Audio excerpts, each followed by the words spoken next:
Hello.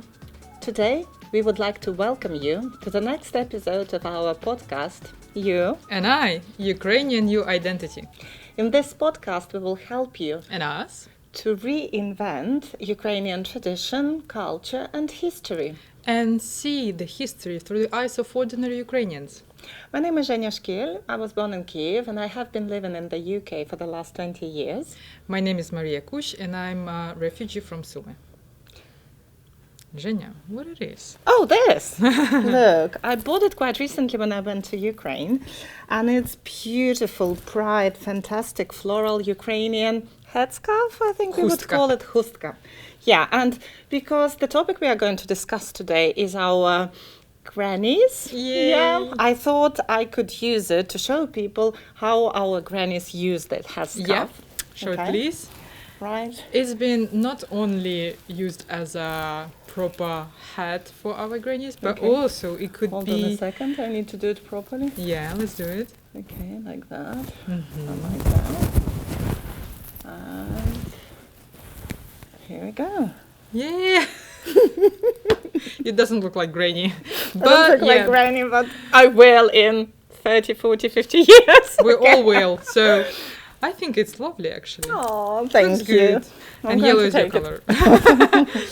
Yeah, it's interesting because I think the grannies and all which relates to Ukrainian grannies, it's basically our base of identity because they have a fundamental knowledge about everything. And I think this is kind of like showcasing the true Ukrainian spirit.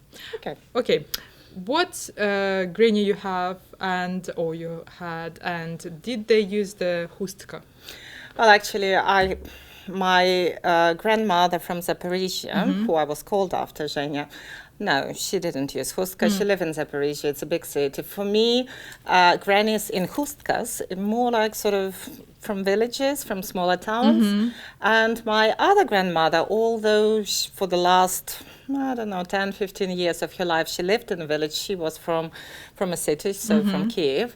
And so she didn't wear it either. But I remember when we bought a house in a village, it was not far from Kiev, but in the evening after all the domestic animals were fed, cows were milked and so on, all grannies came and sat on the benches near their houses and they would wear Hustka. Yeah, and Probably not that traditionally- bright one, but that was more for special occasions. I think more sort of darker colors, maybe Like- grey, black, brownish, kind of in a sort of calmer dark colors. blue. Yeah.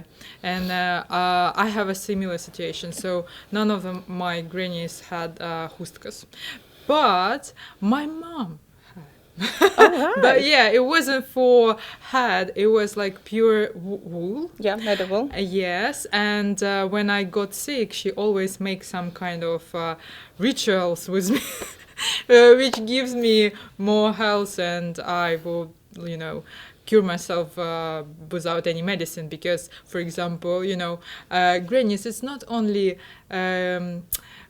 Hustka and benches and working with domestic animals or just with a piece of land, what they did. Everyone understand that, but it's always something like kind of a little bit of miracle there, like some magic there. Have you known any, or maybe you used some witchcraft from the grannies, or Well, do yeah, you know something about it? I understand what you're talking about. You're talking about znacharki. Yes. Yeah, so, and znacharka comes from the word znać, to know. So they were knowledgeable people. Yeah. But that's probably not the knowledge we read in books, but actually comes from generations and generations. Yeah. I didn't use myself because I think, my mom was quite, she was a Christian and she was quite a believer, and I think there was a bit of a contradiction, although in her last year of life, after medicine failed her and she was very sick, she actually turned to healers. Unfortunately, her case was too bad to be helped with. But yeah, I know a lot, and I heard people saying, oh, you have problems with your back, go to the healer, Yeah. she or he lives in that village, they do Yeah. miracles, and so on and so forth. I've heard of them, but never used their services. Yeah. What about you? Yeah, me, okay. You did? Yes, but it wasn't like any ritual, because obviously there's special You didn't want to put a spell on someone or something like this? No. But you know that I'm from Sumy and Konotop. This is the town near Sumy, and if you know what means Konotopskaya ведьма, shall we tell something about this? Yes, I think we will all want to know that. If Britain has Salem, or the infamous Pendle witch trials, Ukraine has Konotop. A small city in the north of the country, Konotop has long been associated with witches in local folklore. This reputation was shaped in 1833 with the publication of the Konotop Witch by Ukrainian writer Grigory Gvitka Osnovyanenko. But unlike Britain's historical witch narratives, this was not a story of persecution, it was satire. In the novella, local Cossack officials attempt to identify a witch among the townspeople, only to expose their own ignorance, corruption, and superstition. For generations, the Konotop witch remained a literary and folkloric figure, part humour, part myth. But in modern Ukraine, the image has evolved. In 2023, a major stage production at Kyiv's Ivan Franko National Academic Drama Theatre brought a contemporary interpretation to the story. And in 2024, a Ukrainian horror film reimagined the witch as a darker figure, connected to war, loss, and revenge. Today, the Konotop witch has taken on a new meaning. She stands alongside the Ukrainian army, defending her land. Ты вообще-то знаешь, где находится? Это Конотоп. Здесь каждая вторая женщина – это ведьма. У тебя завтра хуй стоять уже не будет.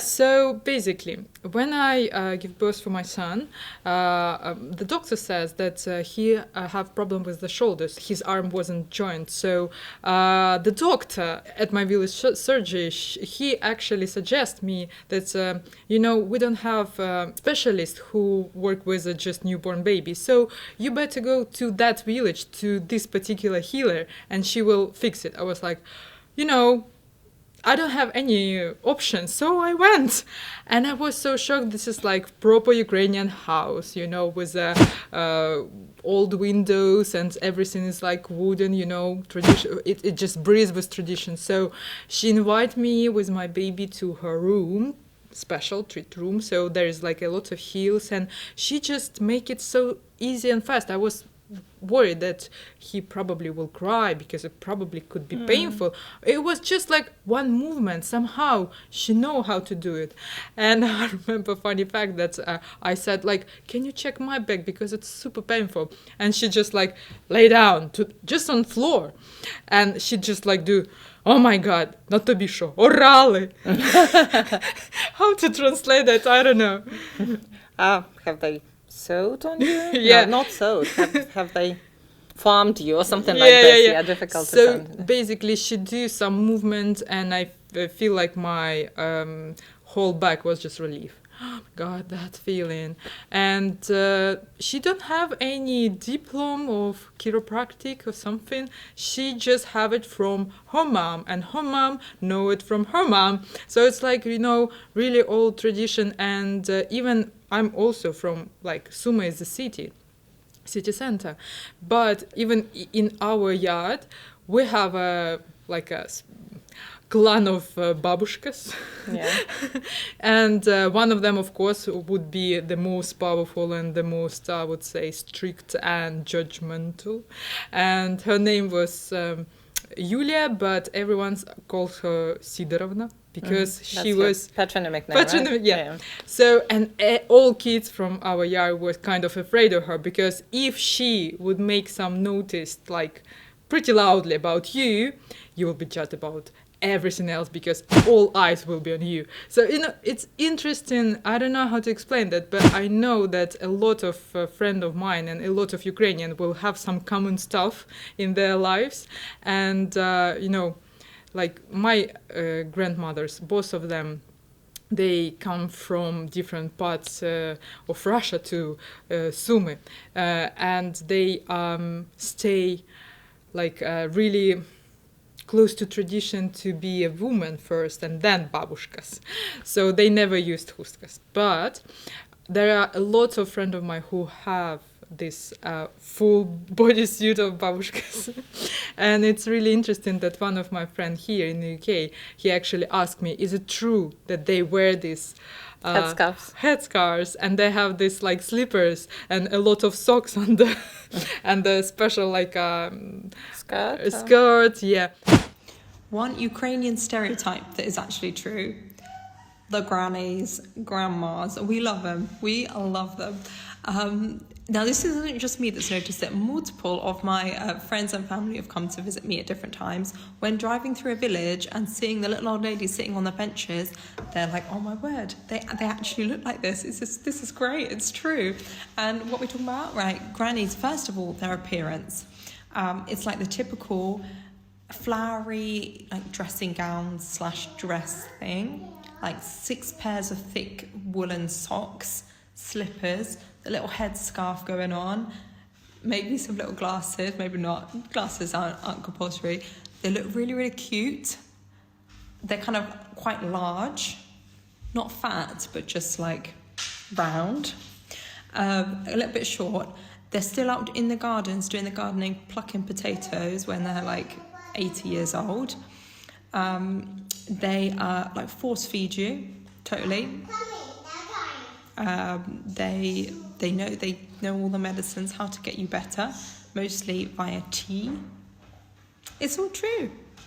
Not all older people are like this, but I mean, there's a lot, especially if you go to a little village, go speak with old ladies. It's great. I am so I've said this before, but I'm so looking forward to becoming a granny.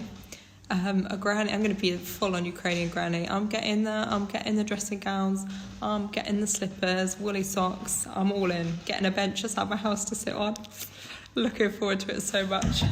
Yeah, they look like that, and they always have some business. They never ever have this rest movement without doing anything or going to dance or something. No, they work full time at their garden.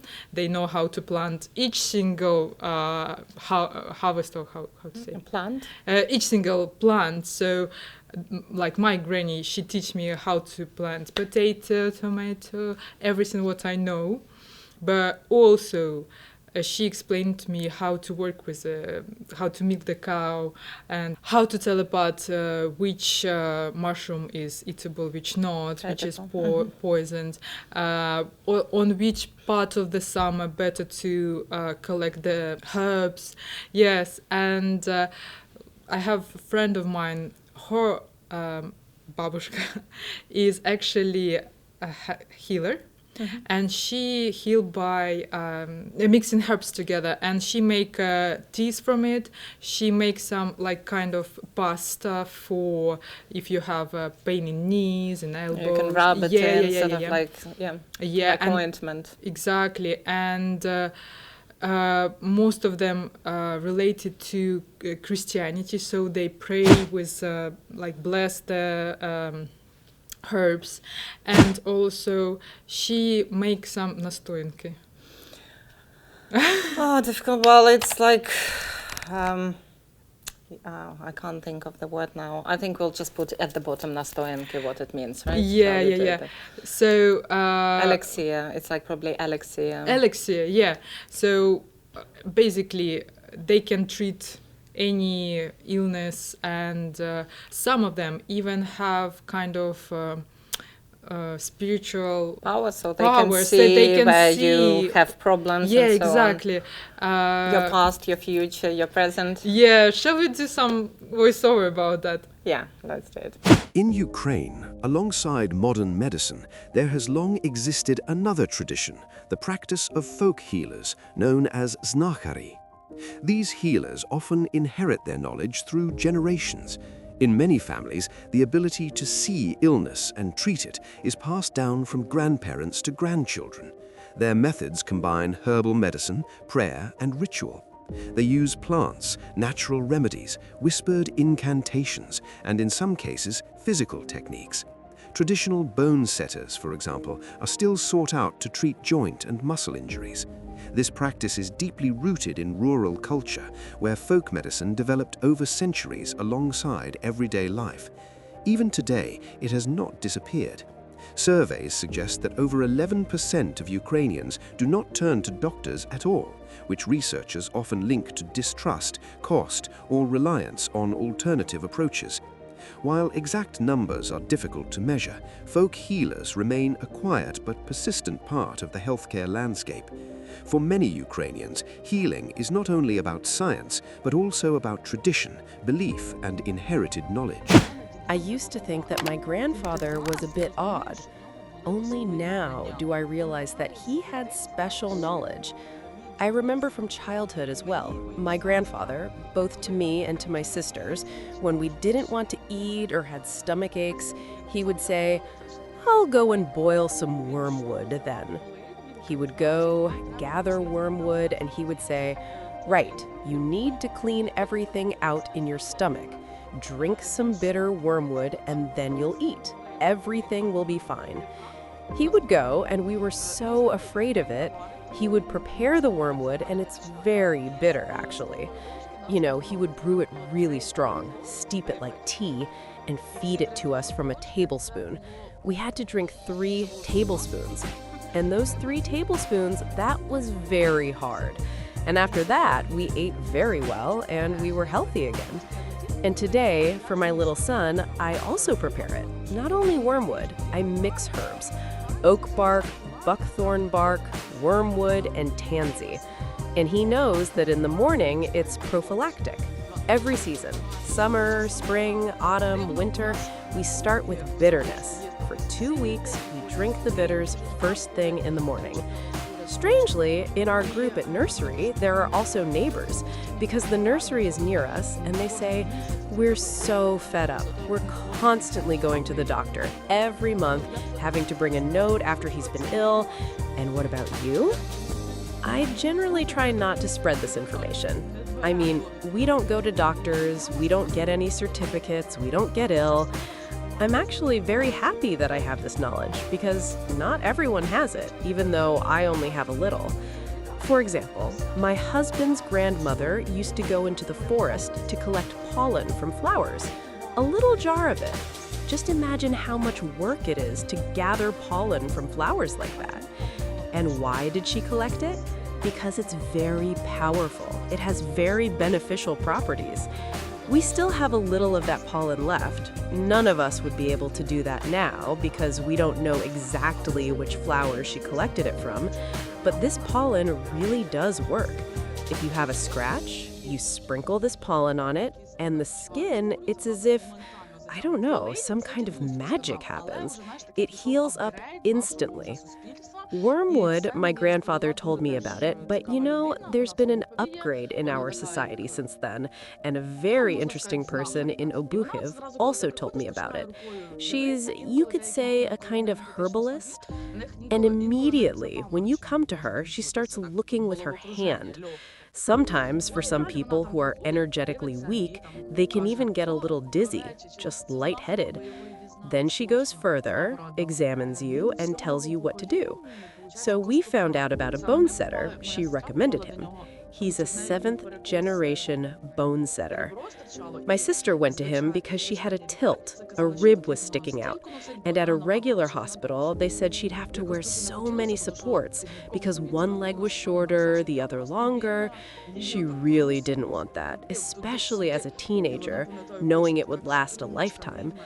And he just twisted and cracked her here and there, and I remember she came out straight and balanced, and everything was even. Her legs turned out to be the same length. Everything went back into place. And there are actually many like this. A client came to me here as well and told an amazing story. She has 7 children. Her 4th daughter, from birth, spent 7 months in hospital because the doctors couldn't heal her and said there was a hole in her heart. They treated her, daily antibiotics, constant procedures. And the woman, 7 months lying in hospital, got so fed up that she simply didn't have the strength to stay there any longer. One day, she just took the child and left. Someone from someone from the village, because she's actually from a village, recommended a healer to her. An amazing person, I'd say, because he sees something more. She went to him and he said, "Wow, you've come with such faith." And she said, "Only you can help me," in such despair. "Only you can help me." He said, "Tell me, what's happened with the baby?" She said, "I didn't let them," and she told the whole story. He asked, "And what did you feel at the moment when you took the child and didn't let them give that dose of antibiotics today?" She said, "Well, I was exhausted and I had no hope left for anything. And I heard about you, so I came straight to you." He examined the child too, using his hands. He said, "Do you know that dose would have been fatal? If you'd let them give it today, the body would have been overloaded with antibiotics and the baby's heart simply wouldn't have coped." There really was a hole in the heart. He prescribed some of his own medicines and treatments, and 6 months later she came back and the hole in the heart was gone. She went to the doctors who had treated her. They asked, "Did you have surgery? Tell us where, what happened?" She said, "I didn't have surgery." And no one really wanted, perhaps, to believe that it had happened in this way. Well, what used to be called a witch, now they transform it into a knowing mother. Like it sounds very nice, but we need to distinguish. There are, you could say, sorceresses, and there are healers, some from the dark, some from the light. Let's divide it that way. I've lived all my life where my grandfather was.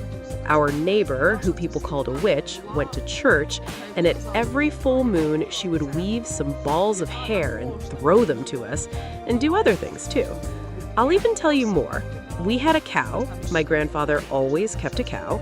And, well, this will sound like a fairy tale now. Let anyone think this sounds crazy. I'll tell you how it was.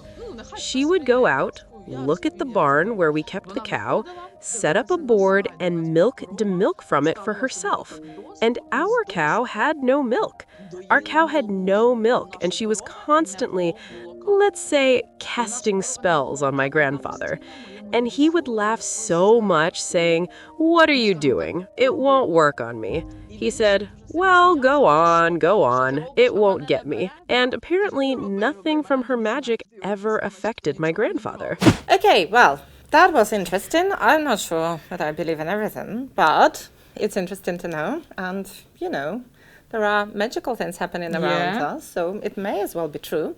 But I just want to compare. You know, we have 10 years difference. I'm 10 years older than you, so I'm closer to Babushkas than you are. But talking about our childhood, when you had fever, when you were unwell, what kind of medicine or what did you do? What did your mom do to help you? Oh my God, I don't know. I think that could be kind of horror story because I probably try everything because my grandmother and grandfather, me and my brother, we get used to go like sick together at the same time, and my mom working full-time on 2 jobs, so she don't have time to treat us. And there is no medicine, you know. I born on 1992, and you know, it was like not enough Yes, everything. just after the Soviet Union collapsed, the disaster, economic disaster, paracetamol, no ibuprofen. Yeah. So if you have some like bad disease and you are in fever, my mom would probably put the cold water with Vinegar. Vinegar, yes, exactly. And for all my body. I remember this feeling, oh my God, I was so freezing. So cold, It just, yeah. When you have fever, yeah, exactly the same. Yeah, so I remember my mom would bring a bowl of cold water, and there will be some towels or a piece of cloth, and the water will smell of vinegar. And so she would get rid of the excessive water and put it all over my body. And it was horribly cold, but the temperature would go down eventually. Yeah.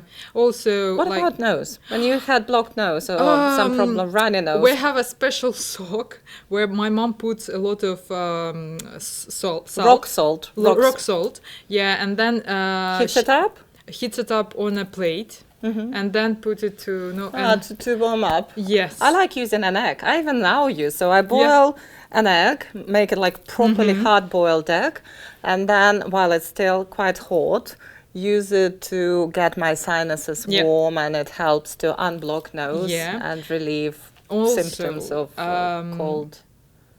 My granny shows to my mom, and my mom shows to me that there is like a special spot here, which unblock the. This is for the left. Sinuses, and this is. And So you just press it. you press it, and you have to. It is painful, so you have to. I always cry like, "Mom, stop! I can't make it anymore." It's just like, "Arr." So yeah, and it's worked somehow. What about garlic? Do you use garlic? Garlic.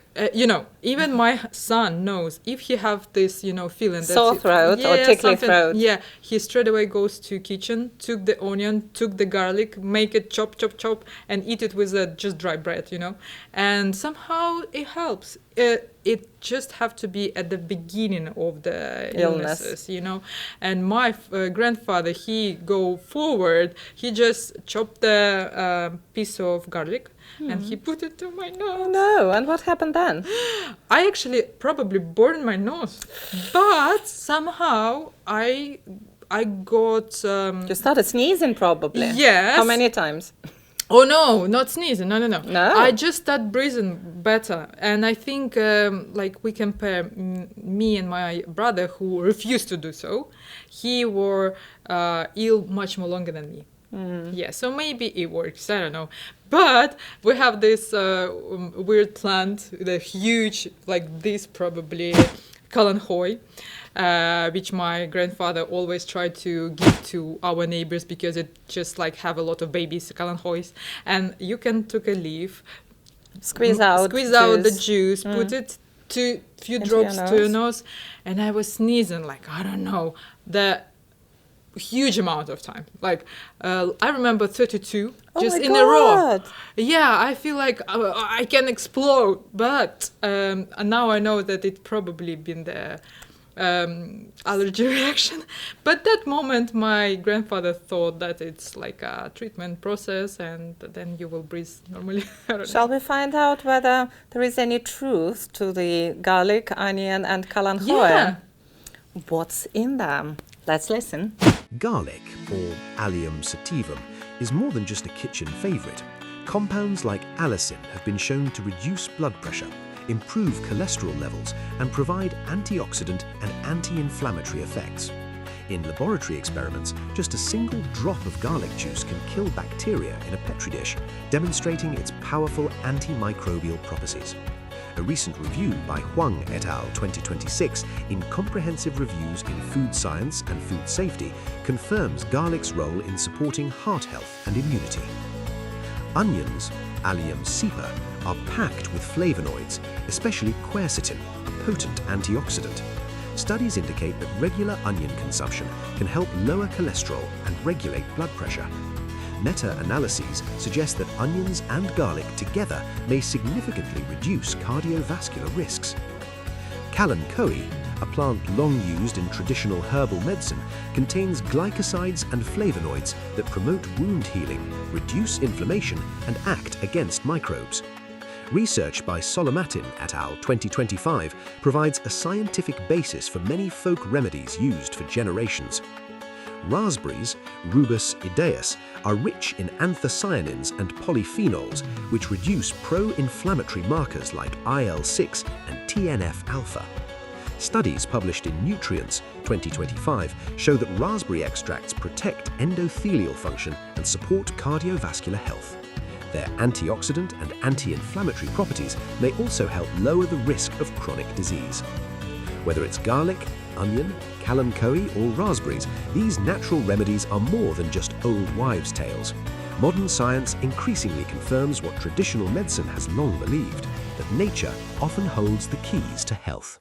Oh dear, that was shocking. Yeah. Right, so there is Now you truth know. in it, right? Yeah. Okay, what if you had a cough? What would you do?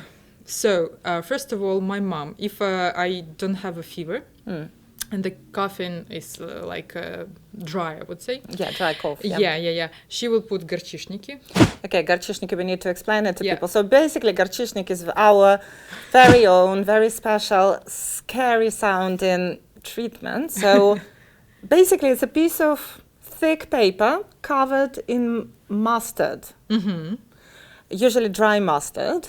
And then if someone falls ill and the cough is really dry and you're obviously trying to help them with sort of making cough wet and then getting rid of all this phlegm and so on. So you soak them in water, just make them wet, put them on the back or on the chest of a person, not to burn the skin. You usually put a towel or a layer of some cloth. And then wrap this magic With woolen, Hustka. woolen Hustka, which saves all the problems you can think of around, and you sleep. And when you wake up, I quite often had burns because my skin is very sensitive. Even though it was through a towel, we still had burns, but It seemed looked to like help. a window. Yeah, it seemed to help. Yeah, and I still have Hirchychnyky in my Me too. in my box. I don't Yeah. use them though. Honestly, I but stopped using I have them. it, and I'm kind of conscious about to have all my medicine with me. I send a lot from Ukraine, and sometimes it's end of the date, and I just like, I need to send it again. Even if I don't use it, I feel much more. You feel better and Calm, safe, knowing that you have it. Yeah, and for my mom, without Hirchychnyky, what she did, she put so the bread, like Loaf black of bread. like brown bread. round, black she bread. make it hot at the oven. Oh wow! So she warmed it up to make it really hot. Yeah. Okay. Then she put it to my chest with Okay. Hustka. Okay. And I need to tied you. sleep. Yeah. Yeah, I need to sleep like God, that. Yeah. really? Yeah. How does it feel? How did it smell? It smells How really could you? good. How could you sleep smelling the fresh sort of baked bread? Yeah, sometimes I eat it because it was warm, No, I really love it. And actually, it's just... Did it help? Yes. Okay. And it reminds me this... Keep you not hungry through the night. At least. But also, it gives me this common feeling that I will not go to school. Oh. This smells of bread and I don't know, it's like a butter or something. Smells for me like a moment when I will not go to school, and for me it was kind of happy moments. Happy memory. We also, what we did as well to help with dry cough. So boiled potatoes, jacket potatoes. Yeah. And then you sort of squash them, leave in a bit of water, and put sodium carbonate, and sort of okay. you breathe it. You cover yourself with a towel, Yeah. and sort of all these steams go Yeah, in, same. and you breathe with open mouth and with the nose. Yeah. I guess it helped, or at least we believed it did. Yeah, anyway. and all my childhood, I remember this feeling. I even make a strategy. So when I catch a cold, or I feel like I'm a little bit too much cold at the winter time, my mom puts the just boiling water into the bath, put taburetka, stool, and I have to sit in the boiling water with my feet. Yeah, it was so painful. But from the beginning, then you get used and you feel like maybe no. No, you feel like it's like a сеточка. I don't know what you mean. Well, сеточка is like a net, but I'm not Like sure what you mean. you feel like if you will not move your fingers at the water, at the hot water, you will feel like it's not painful. It's like Tingling sort of sensation? yeah, or? yeah. I don't know how to explain it, but I reflect Okay, it guys, as a try it, but try it carefully and tell us how it feels like. Yeah. What about drinks? What were drinks that apparently help with colds and flus and so on? What was your favorite? So my mom create, like usually our mothers did, the Raspberry jam with water? raspberry jam with water, some Hot water, special yes. some special herbs like mint with something, and also облепиха. Sea buckthorn. Yeah, sea buckthorn. And she also did like her grandmother shows her how to did like a vitamins for children. Oh, so so- this okay. облепиха, I don't know Yeah, the name. sea buckthorn. Yes, with They're really sour. They're yeah. really, really sour. Yeah, and I saw a few here, but Really? just yes, and it just for Decoration. Decoration. Yeah, no one uses them. yeah, was so облепиха. So Don't to get eat. distracted. Okay, give Yeah, us the sorry, recipe. sorry. Yeah, and so облепиха with nuts and with Raisins. Yeah, raisins. to give sweetness. Yeah, and you put it through. The mince. Yeah, and then make small Little balls. Like sort of sweets. Healthy sweets. and one per day. But also she did something. One ball per day keeps the doctors away. Yeah, exactly. Or repa. No, one vitamin ball per day keeps the doctors away. Yeah. Yeah. Repa is turnip. Yeah. So you make a hole in it. Put She's scaring me. Go on then. put I'm going to try all of them tonight. put big spoon of honey in it, and in the Okay. next day repa will give the juice, and you have to took the small spoon, just a china Teaspoon. ложечка, Yeah. and eat it on the Before food. before food. Yes. And what does it do to you? Diarrhea? No. No, she said that it helps to cough out. To cough out phlegm. Yeah, but also I remember that my Does grandmother. it help with breath? Sorry. I don't know. But I remember that my granny, she says that you have to eat it before, like, for example, like antivirus stuff. So Okay. when people So it's got like sick around. precaution. Yeah. Okay. And what's I wish I'd known because we were all sick like a few weeks ago, so it would have helped. I'm going to try it tonight just to prevent myself from falling ill again. Yeah. Because also- traveling on the transport, everyone is coughing around, and Yeah. it's like I'm like, oh my god, I will fall ill again. I don't want it. So yeah. Turnip, honey. Yeah. Wait for me. I'm coming. Yeah. And what about banki? Oh gosh. Well, I hated it, and I think I was against them, and that's why I think I had it done to me probably once or twice in my life. Only in our family they were done, and it sounds really scary, but they are really scary. Only when we had inflammation of the lungs, like really proper sort of diseases with really bad cough. So we had a set, and it was like they were like glass. Well, basically you can see the We will picture show now on the screen. Yeah, so glass jars, special ones, medical. So the child or a grown-up, whoever is unlucky at the moment, would lie on their front, and the loving parent would use fire to burn all the air from inside, so there is vacuum. And they put you on your back, and it sort of sucks in the skin, and then you stay with them. I can't remember for how long.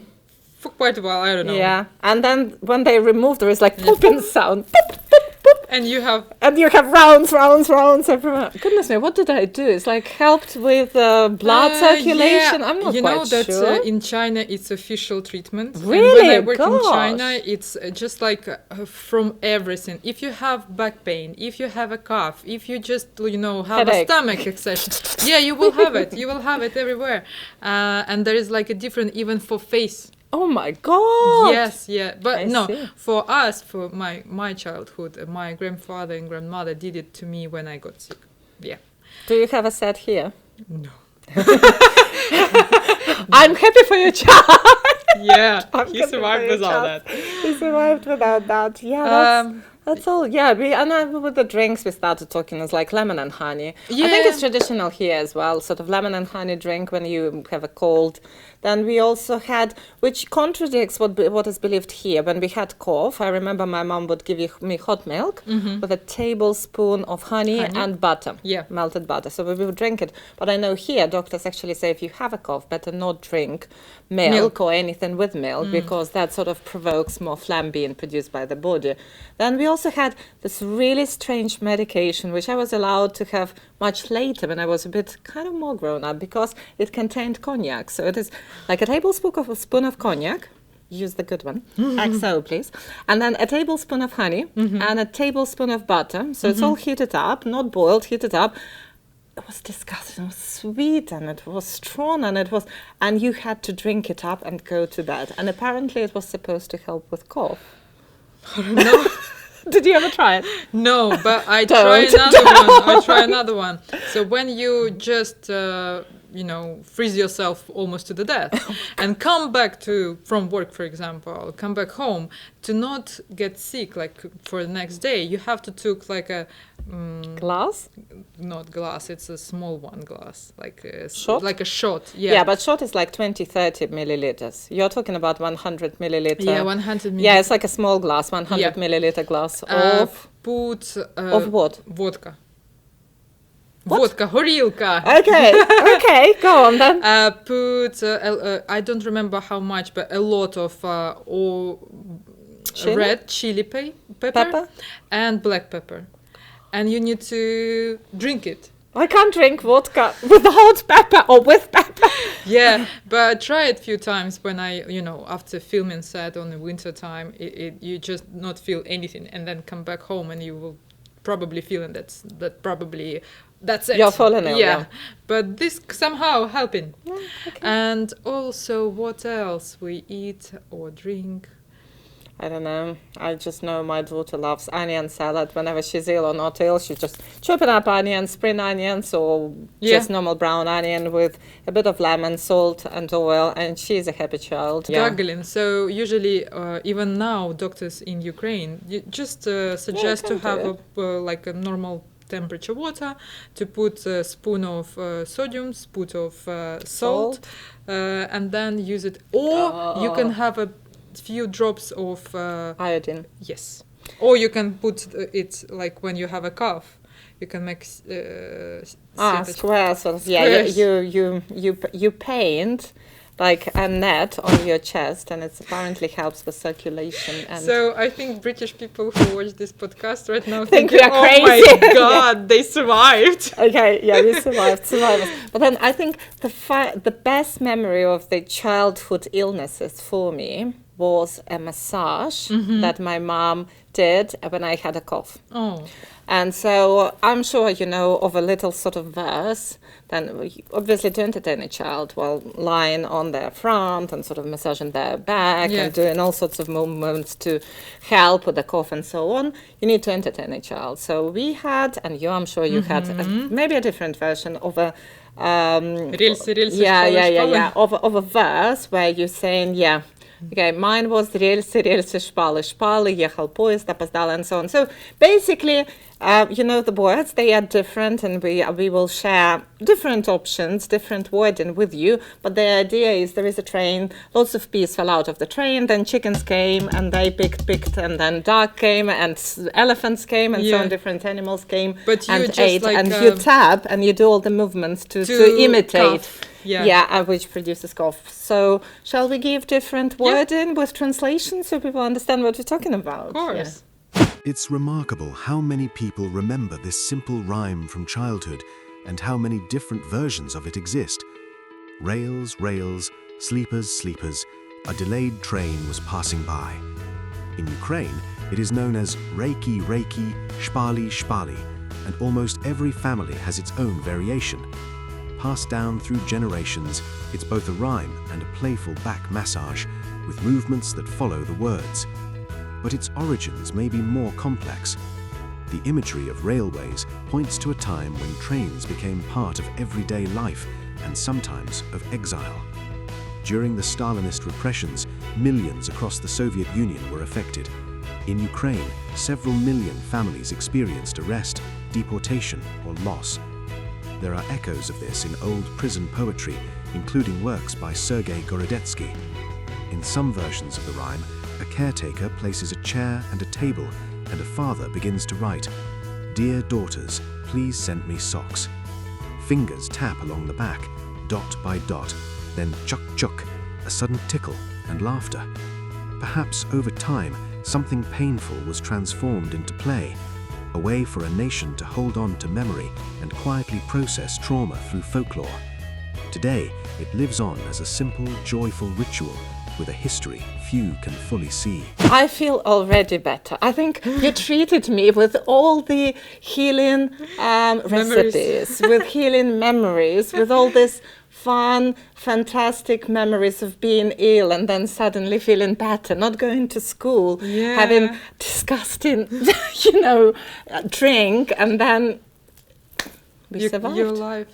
Yeah, we survived. Yeah, right. and I'm really lucky to, remember and saw by my eyes and learn a lot from my grannies, and I think this is really important to kind of spread this knowledge to my son, so he knows how to grow vegetables, how to treat himself without any, paracetamol or antibiotics, and how to, wherever, like, it's like How almost to survive. Survival, survival, like Techniques, how it's survival called. techniques. I'm when- also thinking about it. I can't think of the word.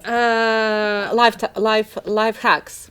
No? It's like Life hacks. I Things think that will help you to get here with the life. in the UK. I mean, scouts. Yes. Okay. So scouts like and scouts, brownies no. for girls. So our babushkas, this is like Ukrainian scouts. They know how to survive without internet, without electricity, without food supply from the supermarket, and without any medication. So I think they're superpower, and I think we need to kind of give it to our generation and to talk about it to you, so you know more about Ukrainian culture and tradition. And we want to invite you to leave in comments your favorite recipes, your favorite babushkas recipes, drinks that you were given when you were ill, unwell, and so on. So we learn from you as well as you learn from us. Thank you for watching this podcast. If you like it, please like, share, comment, and see you next time. Bye.